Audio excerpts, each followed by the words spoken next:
Welcome back to us with Ashley. Okay, today's action activation was... Oh, I haven't even uploaded it over here on YouTube. Oh, okay, but I will.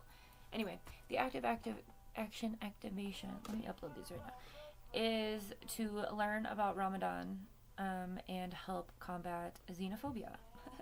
So I thought that to ensure that we actually do that, we could do it together.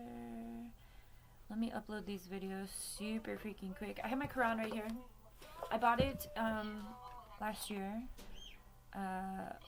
because watching what is going on in Palestine and the faith of the Palestinians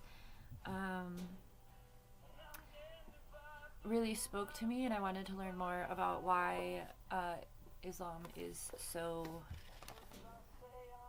hated by the powers that be. And it is a worldwide thing. Sudan is also predominantly Muslim country, and they are also experiencing genocide. So I think that when you see evil going on something so hard, and you see the people receiving that have such faith, for me it was like, whoa, like I want to learn about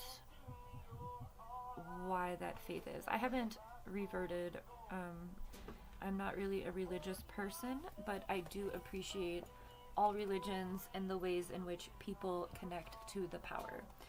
I don't think we're going to use the Quran for this conversation, but I do want to read some things. I was just looking on Wikipedia about Ramadan, and I already learned a lot. So we'll take a look together, and I'll read to you, and then maybe we'll page through and pull out a couple pieces of scripture. I don't know if you're allowed to do that, or if that's an acceptable thing. But when I was a Christian, that's how I liked to use the Bible. It's just like a choose your own adventure, not disrespectfully, but with respect. There is no table of contents in this, and so I don't know if I've seen the word Ramadan. Anyway, okay. Ramadan is the 9th month of the Islamic calendar, and it is observed by Muslims worldwide as a month of fasting, prayer, reflection, and community. It is also the month in which the Quran is believed to have been revealed to the Islamic prophet Muhammad. The annual observance of Ramadan is regarded as one of the 5 pillars of Islam. And that's a link, so we can click on that after we read about this and learn a little bit about that, okay? And it lasts 29 to 30 days from one sighting of the crescent moon to the next. And I think for me that was really like aha, because like the red crescent is the emergency response in Palestine. And the crescent moon is on a lot of flags in the Middle East or in Arab countries as well. So that makes a lot of fucking sense. And I think that's beautiful. So the number of days does depend on the actual observation of the moon's crescent. And so I'm wondering if it's always the Pisces new moon crescent, or if they do zodiac. I don't know. But that's just where we're falling in this space. There was the new moon in Pisces, so I guess when it was a crescent moon it wasn't in Pisces anymore. So never mind, I answered my own question. This is why we learn, okay? Fasting from dawn to sunset is obligatory for all adult Muslims who are not acutely or chronically ill, traveling, elderly, breastfeeding, pregnant, or menstruating. The pre-dawn meal is referred to as suhoor. I'm probably saying that incorrectly. If I am, I apologize. And the nightly feast that breaks the fast is called iftar.